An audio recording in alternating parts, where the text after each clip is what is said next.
মৌলভীবাজারে BGB ও ভারতীয় চোরা কারবারিদের মধ্যে গোলাগুলির ঘটনায় গুলিবিদ্ধ অবস্থায় একজনকে আটক করা হয়েছে। বিজিবি জানিয়েছে, বড়লেখার সীমান্তের কুমারশাইল এলাকা দিয়ে বাংলাদেশে মাদক ও অবৈধ অস্ত্র প্রবেশ করানোর চেষ্টা চলছে।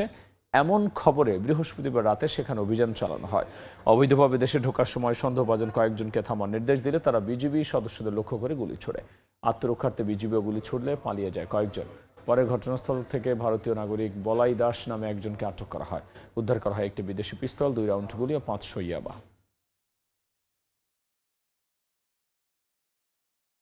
আটককৃত ভারতীয় ব্যক্তি সীমান্তবর্তী চোরাচালান চক্রের সঙ্গে সম্পৃক্ত এবং উদ্ধারকৃত অস্ত্র ও মাদক বাংলাদেশে সরবরাহের উদ্দেশ্যে ভারত থেকে আনা হয়েছিল। পলাতক চোরা কারবারি চক্রটির সঙ্গে জড়িত অন্যান্য সদস্যদের শনাক্ত করতে বিজিবির গোয়েন্দা তৎপরতা ও অভিযান অব্যাহত রয়েছে।